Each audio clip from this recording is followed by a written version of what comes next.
What if you scribbled an idea on a napkin and it became a limitless scale tech company poised for exit? What if you had a vision of eliminating an inefficiency in your community, industry, or the world, and you had a chance to co-found a company and bring this product or service to the market? What if we could positively impact every social issue with tech?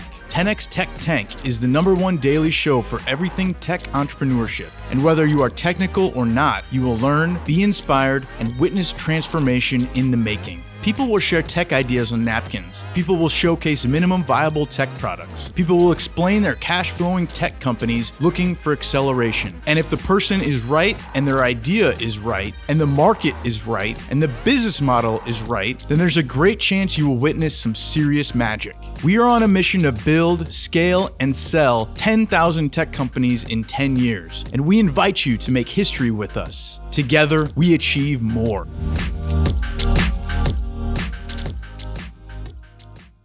Welcome to 10x Tech Tank. I'm Jared Yellin. And Eric Nowoslawki. All right, who do you think's coming to the show today?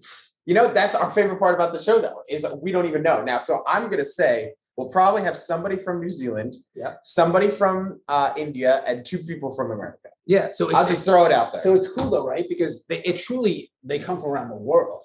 And that's what we stand to do here.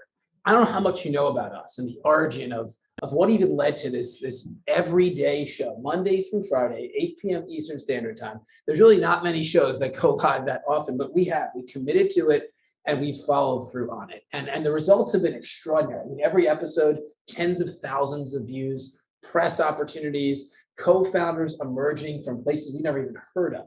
It's like so invigorating. But the reason this all matters is because 10x Incubator stands to build, scale, and sell 10,000 tech companies over the next 10 years. Listen, I know that sounds a little bit crazy, but we're way more on something than we are crazy. And what we ultimately stand to do is to democratize technology.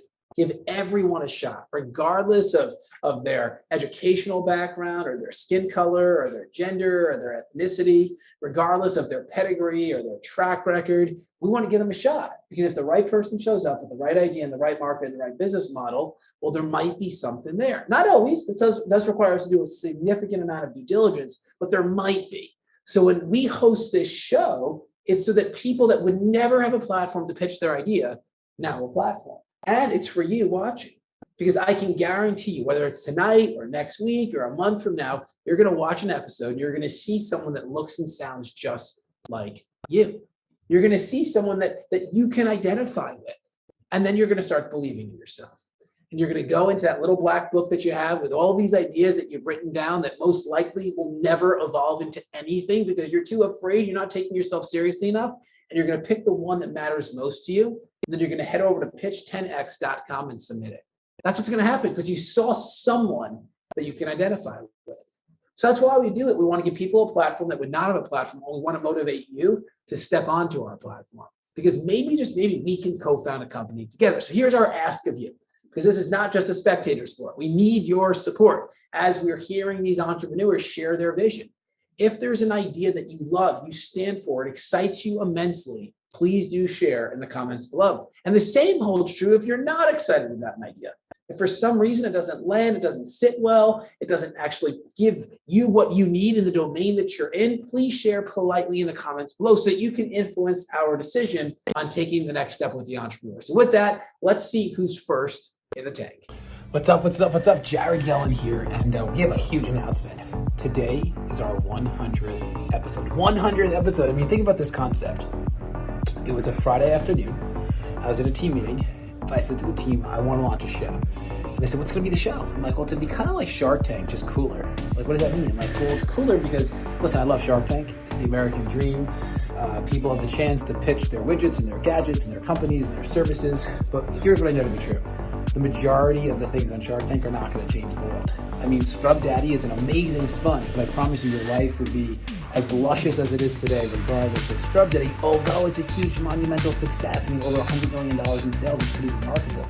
But the stuff that I wanted to see when I first had this vision was I wanted to have people from around the world pitch their tech ideas that are written on a napkin as a concept or minimum viable products like a prototype. And it was a Friday afternoon. I told the team, they said, well, that sounds cool. When do you want to launch this thing? And Michael, on Tuesday of next week, I have an hour from 2 to 3. So let's have that be our first show. Here's the deal. You can't miss your weekend. You cannot miss your weekend. So do whatever you're going to do. But find a way between the afternoon and then Tuesday to launch the show. So we did. It was a monumental success. Literally tens of thousands of people watched the first episode. And I said, all right, let's do a second episode this following Tuesday from 2 o'clock to 3. And that episode was even better. And then I said to myself, we need to do this daily. I mean, we need to do this show daily, and we've committed to it. We figured out the details, and we did it. We have hosted a daily show. We're on our 100th episode. This episode is number 100. I'm very proud of you for your participation. I'm proud of the entrepreneurs that have pitched. I'm proud of the team that has helped bring this to life. And I have a very special announcement at the end of the episode. So hang tight, watch the entrepreneurs. Please contribute in the comments below and make sure that you watch at the end. The big announcement. It's huge. It's monumental. It's earth-shattering. No hype, only reality. Appreciate you. Bye for now. We are back with another entrepreneur in the tank. What is your name and where are you calling from? My name is Luz Versette, and I'm calling from New Jersey. Awesome. Well, we're excited to have you here. I'm New excited Jersey. to be 5 here. minutes to share your big tech idea. 5 minutes. Take it away. Go for it. Take it Represent away. Jersey well. Got this. Okay, can I share my screen? Please do. Okay, fantastic. Let's see. Okay, my idea is right now in the napkin stage. It's been something that's just been in my mind, and I didn't put pen to Are you paper sharing your really screen? until I heard from you. There you go. Yeah. Until I hear from, oh, okay, till I heard from you. So now, so it's just in the early phases. I came up with the name Chatter, and you'll see why when I get started. And I don't even know if that name is available, but some version thereof would be great, I think. And so my idea really is about learning another language. A lot of people now, there's so many language apps, Babbel, Duolingo, etc., telling people they could learn another language in a week or what have you. And from my personal experience, I know it's kind of difficult to learn another language, especially to become conversational in another language. So my goal is to help people become more conversational in a language that they studied but have not yet mastered, by giving them 24-hour access to 15 to 30-minute chats. And these chats will be with people who are proficient in both languages that apply. So in your native language and in that language that you're trying to learn. Okay, let's see. So my personal experience, I am Panamanian. Both of my parents speak Spanish, and they immigrated to the US. I don't know what happened to my slides, but anyway, I could work without it. They immigrated to the US, but they always spoke both Spanish and English. So as a result, their 4 children, we understood Spanish, but we never really spoke it. And then when you get older, you live to regret it. So what happened there is that, you're living in a country at the time when we were younger. Of course, English was our first language, so we just didn't bother speaking Spanish as kids. And then I took Spanish in college, so I still could understand it, but I wasn't good enough to converse. So the problem is people are always taking courses in a particular language in college. You hear it all the time, but they're not really able to converse at a basic level. What I'm doing is giving language teachers the opportunity to earn extra cash remotely by being a conversation. What's your background? So my idea is similar. Oh, go ahead. What's your background in the space? Like where does language show up for you? Like what is your background? What have you done that would lead you to being the right person to co-found this company? Well, my background really is not in language. However, what happened when my parents moved back to Panama when they retired, and then my father years later passed away. And so I came to Panama a little bit, stay with my mom. It's a Spanish speaking country. I started taking conversational lessons, for lack of a better word, in Spanish, and that improved my skill immensely. So I realized it's not only about learning the language, you have to have a conversation partner. So my background is not really in language, but it's my personal experience that led me to understand that you really have to be in conversation and to learn a language. And also people sometimes are embarrassed to speak another language because although they understand it, and in my personal case, your grammar is just horrible. But when you have a conversation partner, that takes away the embarrassment. It's somebody you don't know. It's not somebody in your family who's gonna say, hey, you're making a lot of mistakes. It's somebody that's really just gonna hone in on just making you basic conversationally, improving your basic strength conversationally. And so that's really my background. It's not that I don't teach the language or anything. I do have family members that teach, and the response is the same. People just want to be conversational at a basic level. So my idea is really to have a platform, an app similar to Uber, where someone, you either have a monthly membership or pay-as-you-go membership, where it's like Uber. You click on a person that's available and you speak to that person for like 15 minutes to 30 minutes, depending on, I haven't figured it all out yet, but depending I want to give you some great advice, and really for everybody that comes to the show, because I love your courage that you just thought of this, you're going after it, you believe in it. But as you present, you never want to say that I haven't figured all this out yet, because look at us as co-founders and think of us as like we're investing in this. Like when we say yes to somebody, we're going to be deploying extraordinary talent, like at cost to the new entity. Like we're going to be bearing like more risk than anybody in the equation, which is fine. That's what it should be. We're going to go out and get investors to put money into the company, and no one's going to want to do that if the idea co-founder, which is you, says things like that. Like I haven't thought of this yet. You need to at least have thought. Okay. Like, so I'm going to say no right now, because I just think that this is actually before a napkin. Like it's like the ingredients of a napkin versus an actual napkin. But there's always an opportunity to come back as long as you really think through some of these things. Like think through all of the details. How are you going to market? What's the revenue model? And even if you're like, well, I'm not technical, I don't know those things, really think through. It doesn't matter if you're technical. You don't need to build it. You need to at least know the solution. So for me, I'm an out. Eric, anything else you want to share? Especially in this space, Duolingo really has, and I know you mentioned that a couple times, Duolingo really has an awesome foothold. Their gamification is pretty crazy. I know people who, like, they didn't even want to learn a language, but Duolingo just convinced them to learn a language, and now they compete in these leaderboards and everything like that.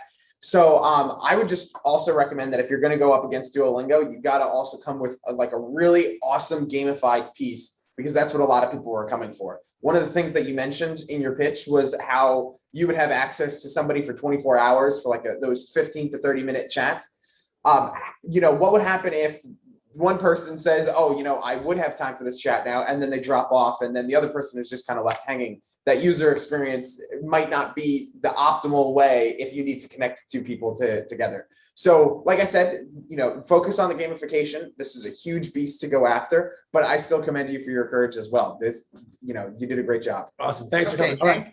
After commercial break with another entrepreneur in the tank.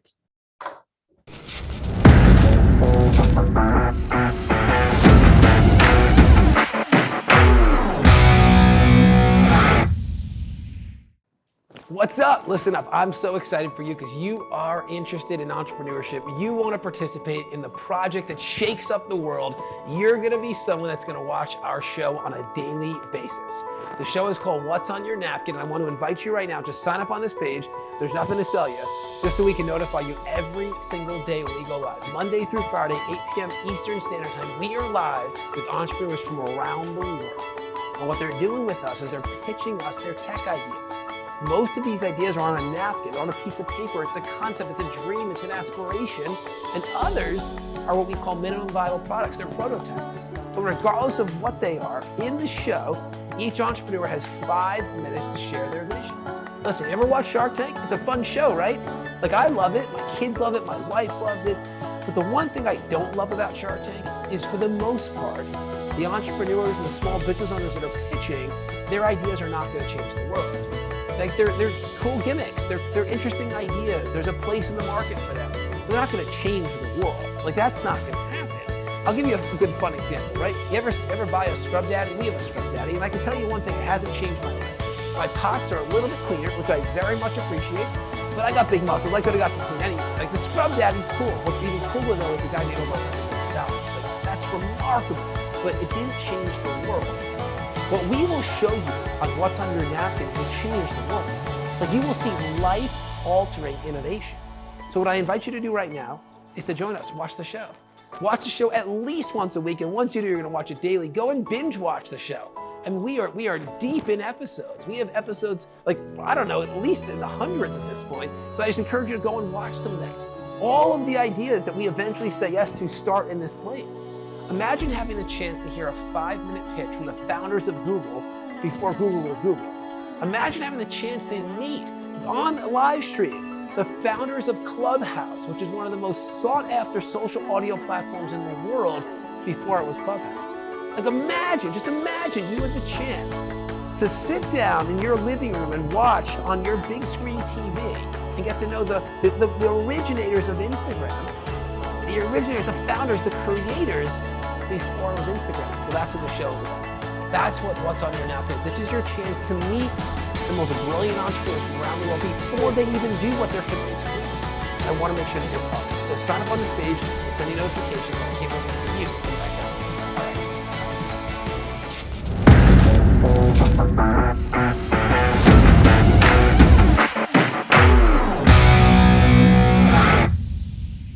All right, we are back with another entrepreneur in the tank. What is your name and where are you calling from? My name is Philip Aglin. I'm calling from Austin, Texas. Awesome. Thanks so much for coming today. We are excited to hear your big tech ideas. So you have 5 minutes. Please share.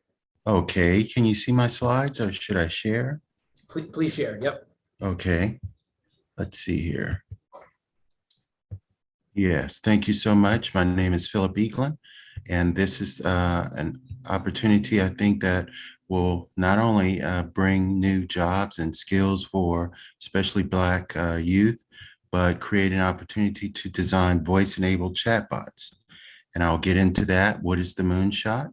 As you can see there, changing expectations to IT services as a business to create generational wealth for Blacks to learn how to design artificial intelligence. And we know that there's a great need to create AI, so we're going to focus on designing voice-enabled chatbots to solve marketing, sales, support, and to grow the bottom line and education as well. Through a 501c3 that I founded 11 years ago, we would also provide workforce development programs for those Black youth and adults to learn how to design these voice-enabled chatbots, which are AI, artificial intelligence. So the program, our problem description, is that we know that businesses need these voice-enabled chatbots to answer questions, to solve real-world problems using AI. And then we have this other problem of only 3% of Blacks in high school and beyond learning computer science. So this project would address both of those problems. Together, we must change the face of computer science. We know there's a lack of diversity in computer science, especially in AI. And sometimes we hear about those that lack of diversity causing problems, especially perpetuating racial bias. And the solution would be to inspire Black youth and adults to learn about AI and create these voice-enabled chatbots and to develop a sense of belonging. We know that that's often why so many of our youth are not engaged in computer science. And through an IBM Skills Builds course, a partnership we have with IBM, our youth and adults would learn how to design these voice-enabled chatbots and earn a digital badge that demonstrates they understand how to create chatbots by leveraging this tool called IBM Watson. And finally, connect to tech companies to hire these students and adults to design these voice chatbots. They're sales chatbots that could solve real-world problems in marketing, sales, support, and products and services. So that would be the solution. And why am I the right person? A longtime educator in STEM and computer science education, two-time award winner of the National Science Foundation projects to support what we call My Brother's Keeper Coding Makerspace for Black young men, and currently a project called Computer Science for All from the National Science Foundation focused on Black youth learning artificial intelligence and earning these IBM digital badges. Again, that demonstrates an understanding of voice chatbots to leverage IBM Watson.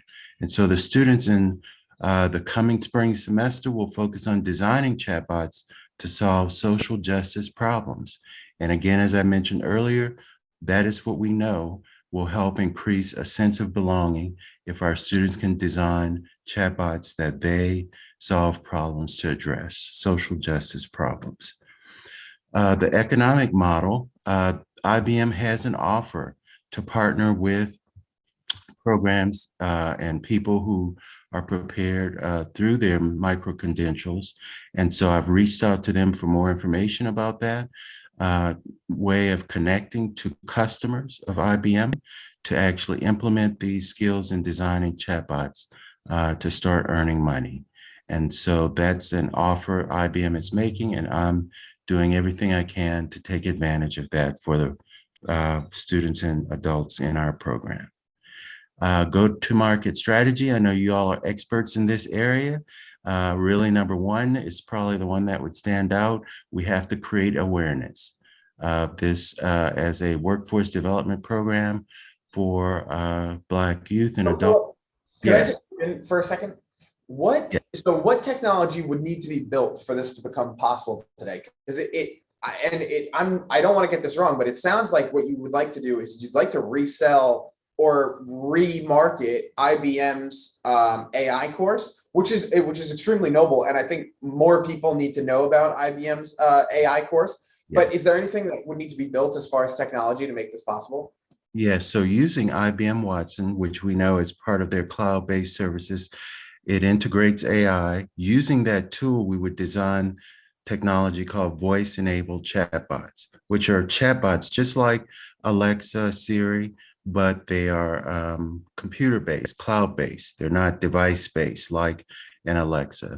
And so the workers, the students and adults in this program would be designing those voice-enabled chatbots. For example, you go to a website and you attempt to purchase something, and there's usually a chatbot that will come back and remind you via email if you did not complete your purchase.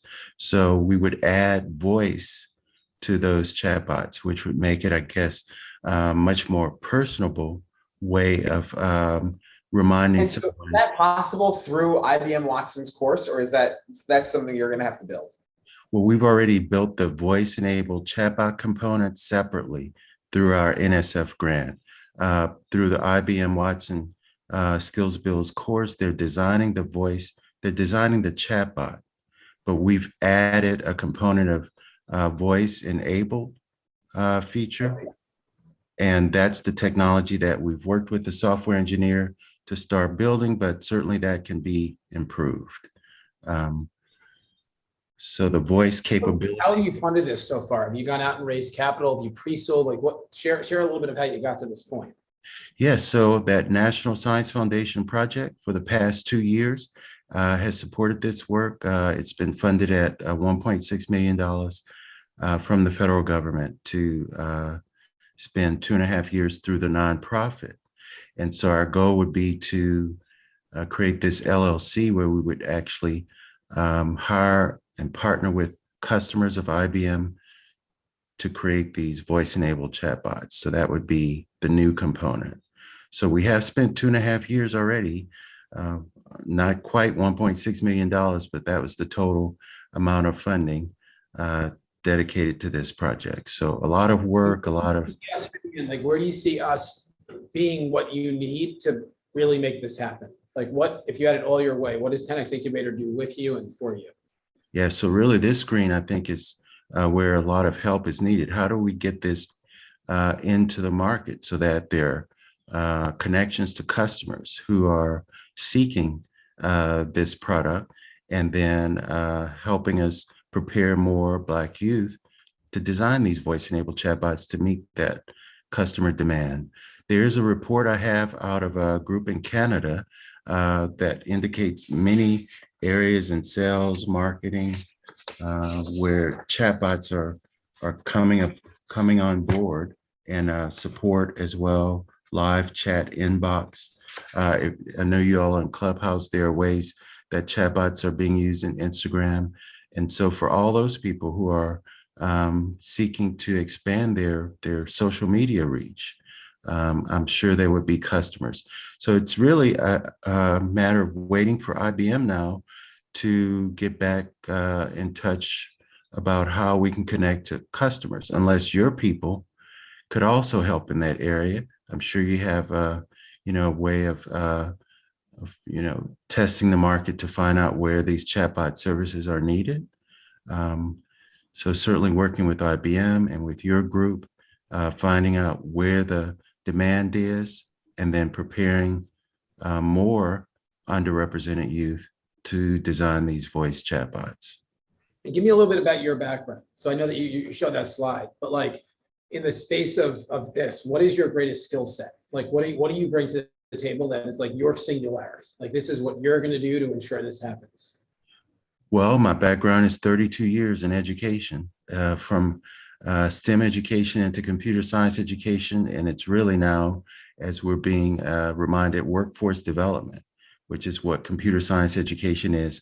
So preparing large groups of people. For many years, I've been professional development provider for code.org. You might know of that group. That group actually launched the initiative in 2014 called the Hour of Code. And I've been part of that effort since then, preparing hundreds and hundreds of teachers to roll out computer science education in schools all around the country. Previously, a previous National Science Foundation project called the My Brother's Keeper Coding Makerspace, where we focused on helping young boys of color learn how to design IoT security devices. So designing devices using Raspberry Pi device and learning how to secure those devices from threats, both hardware and software. So as I said, 32 years now in workforce development around STEM and computer science, which we call computer science education in my world. And so really preparing the masses, as I say, we need to reach more of the underrepresented groups of people to prepare for these tech careers. I'm in Austin, Texas, surrounded by a lot of tech opportunity, but don't often see Black and brown people reflected in that community. Yeah, there's such a need. Like this is one of the things that when we launched the incubator that Grant Cardone and I were talking about was, let's not just build, scale, and sell 10,000 tech companies. Let's create an environment where, regardless of skin color, ethnicity, age, gender, previous success, technical skills, like let's give people a shot. Like they still obviously need to be the right person, and there's a lot of criteria within the space of right person. They need to have the right idea. They need to have the right market that they're entering into, and it must be the right business model. And we partnered, and maybe this is how you found us, with Jared Albritton, who's our diversity partner, to ensure that this happens, like going out into different communities that are underrepresented in the tech space and just being a conduit, bringing them through our process so that we can hear their ideas like you. And I just commend you for the outcome that you're looking to cause. What does our audience think? What are your thoughts on us move forward with due diligence? Are we the right partner to help accelerate this vision? Eric, what are you thinking? So I think that you are knocking on the doorstep of something that's absolutely needed. IBM might be phenomenal at building supercomputers, but they are not sometimes the best marketers of their own product because they can't speak into their community the same way that you could speak into your community, right? And so for that, I commend you. That is something that absolutely needs to get done. And then I also commend you for building the voice chats and then the 2 National Science Foundation awards as well. That's absolutely phenomenal. For this solution though, I'm not exactly sure how the incubator would fit in as a partner for you. To me, it sounds like you're ready to start rocking and rolling and reaching out to nonprofits and reaching out to schools and getting everybody going. I'm not sure where we would step in and what we would need to build in order to make this possible, but I'm a hell's yes on the idea. I'm just not clear on what we would build. So for that reason, I'm kind of saying no, but I'm still saying that it's a phenomenal business model that you should absolutely pursue. So I feel the same way. You are so good too. Like I'm honored that you came on the show to present. I love the vision. I love what you've done. I mean, for everybody that's watching this right now, like what an opportunity to hear someone have a vision, execute, do whatever it takes, build all these wonderful relationships, get access to resources. Like it's amazing what you've done.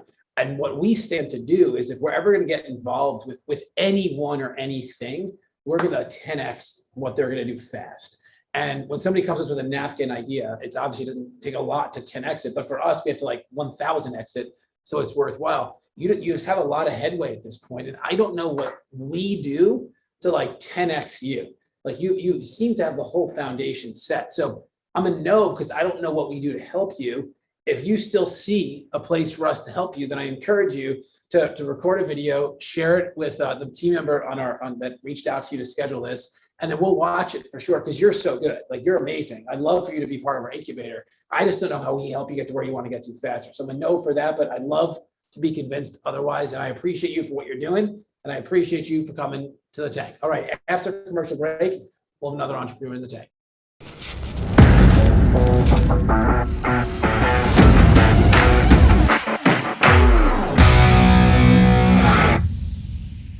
So we got some big news and I cannot wait to share it with you. My name is Jared Yellin. I'm the founder of Project 10K. Now, what is Project 10K? Like, where did this come from? So listen up. In April of 2020, I had this realization one day. I officially became obsolete at a company that I founded 10 years earlier. It was the oddest feeling. I'm 35 years old. I have 2 beautiful children. I'm happily married. We got a great life. And I'm thinking to myself, what's next? Like, what's the next move? I have so much energy, I have so many ideas. I have this burning desire to produce massive impact. What's my next move? And I was thinking about my next move, I realized this next chapter of my life, it has to be the moonshot. I have to do something that shakes up the world or I go down trying. As I was thinking about what the moonshot was, I was walking on the beach in Westport, Connecticut, where my family and I used to live. It's called Campo Beach, and just having a nice stroll, like figuring out what's next for me. And I felt this calling. I never had this feeling before like this. It was the first time ever. And I felt this calling. And the calling was, do what you just did with your previous tech company, but do it 10,000 more times by 2031. 10,000 of anything is ridiculous. Like if I challenge you right now, do 10,000 push-ups, it's absurd. If I told you to drink 10,000 glasses of water, you'd be like, what are you talking about? If I told you to do 10,000 of anything, to be out of this world. But 10,000 tech companies, but here's the rule. When you're called to step into a moonshot, you can't negotiate with it. So I got my phone, I called 2 really important people that are on my team. One of them is named Monty and one is Katie, and I said, I have an idea. I'm gonna do it with or without you, but I can't imagine not having you involved. Let's build, scale, and sell 10,000 tech companies over the next 10 years. Are you in? And their exact words were this: we're in because it's you, but we have no idea what you're talking about. I said, okay, here's what we're gonna do. We're gonna launch the most unique project that's ever existed. Some might wanna call it a tech incubator, others might wanna call it an accelerator or a venture studio, but it's none of those. Because those are great. For the most part, what every incubator in the world does in the space of technology is they invest a little bit of money into an entrepreneur. They then take the entrepreneur, they put them in a classroom for 6 months, and they teach them everything they need to then go and do once they're out of the classroom. And that's great. That's just not what we're gonna do. We're gonna launch a project. And what that project is gonna be focused on is building an ecosystem where entrepreneurs from around the world, and I mean that literally from around the world, have the ability to come to and pitch their tech idea. Now, some of these ideas are going to be written on a piece of paper. We call them a napkin idea or a concept. Others, they're going to be prototypes, minimum viable products. And when they pitch us, there's 4 things that we're going to look for. The first is whether or not the person is right. The second is whether or not their idea is right. And the third is whether or not the market is right. And then finally, do they have the right business model? And if those 4 things are present, we're gonna co-found a company with them. Yes, you heard that right. We're gonna co-found a company. We're both gonna take equity in the company so our values are perfectly aligned. And then we're gonna build the entire company at cost. All of the software development, product management, go-to-market, business development, sales, customer support, legal, bookkeeping, I mean, literally everything. And about 99% of the initial cost is actually going to take place inside of a software development firm that I've owned in India since 2017. So the risk is low and the cost is low. So Monty and Katie said, Jared, we got to do this. Like, we got to do this. I'm like, cool. What should we call it? And we were sitting there. We were all on Zoom one day, just looking at each other. Like, what do we call this thing? Like, this isn't an incubator. This is not an accelerator. This is not a venture studio. This is not a venture capital fund. This is unlike anything that's ever existed anywhere before. What do we call it? And I'm like, we gotta call it a project. This is a project to build, scale, and sell 10,000 tech companies over the next 10 years. So I go on GoDaddy, I'm like, let's call it Project 10K. The problem was I couldn't get the domain. And I preach this, and don't get romantic about your name. So I couldn't get romantic about it. I tried everything for 48 hours. I mean, I did the domain buying service. I mean, we could not find who owned the domain, Project 10K. So I said, all right, we have to start. We have to start. We're called to do this. So I said, Katie, what acronym do you like? And she goes, I like CELA. I'm like, what does CELA mean? She goes, it means create, innovate, launch, accelerate. I'm like, okay, cool. And Monty, what do you want to call it on the other side of CELA? Like, is it a factory? Is it a lab? Is it a studio? Like, what is it to you? Because it's a lab. So I'm like, amazing, that's the name, CELA Labs. Now, I was never sold on that really being the name, but I'm not romantic about names. So I said, okay, we'll call it CELA Labs. And we've called it CELA Labs for the past 18 months, and we have done magical things. Just hear this for a minute. In the past, slightly over a year, we've had over 15,000 entrepreneurs from around the world submit their tech ideas. Over 15,000. Now, of those 15,000, about 600 of them have actually gone through the process and had a chance to pitch us, almost like a Shark Tank pitch, but it was their opportunity to share their dream. And then we said yes to over 100. We said yes to over 100 entrepreneurs. We co-founded over 100 companies in pretty much our first year, which is really more remarkable than 10,000 in 10 years. Because this was the year to figure it out. How do we build our team in India? And what other countries are we going to enter into? How do we build a go-to-market team and a bookkeeping team? And what does it look like to fundraise at scale? And I'm proud to say we did it. And as we've done it, I've been thinking just so intensely about what are we truly doing in this world. I'm like, listen, guys, this is a project. It's a project, and a project requires people. It requires a village. It requires a ton of people to care about. And I'm pumped to say that guess what became available for sale? The freaking domain, Project 10K. You see it right over there, you see it. It became available. And I said to the team, listen, I know we put a ton of effort into branding our, whatever you want to call this thing. I call it a project, maybe you want to call it an incubator or accelerator, it's just not that. But this is the time. If there's ever a time, it's right now. Let's come out and let's share what we truly are. So I'm proud to say that today is the official day that Project 10K is born. Where we will build, we will scale, and we will sell 10,000 tech companies over the next 10 years. And if you want to be part of this project, maybe you have an idea that you've scribbled on a piece of paper and you're like, I wonder if I should ever take myself seriously. Well, you gotta join the project. If you want to invest in companies, early stage tech companies that are going places, gonna truly impact the world, you gotta join the project. If you just want to watch and observe, you gotta join the project. Head over right now, project10k.com, check out the brand, check out the site, and find some way of getting involved. Even if you want to naysay me, that's cool, it's energy. Because behind every one naysayer, there's 10,000 raving fans. But I invite you not to naysay. I invite you to get involved. I invite you to become part of the project that will co-author the most important and impactful story in the history of entrepreneurship. All right, I'll see you on the inside. Bye for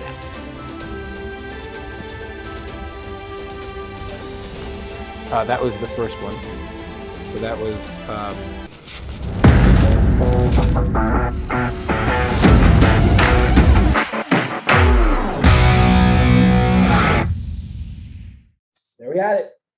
entrepreneurs sharing their vision, sharing their dreams, sharing their aspirations, sharing their napkins. It's so Yeah. interesting. I always think about like the companies that exist today that we just can't live without, right?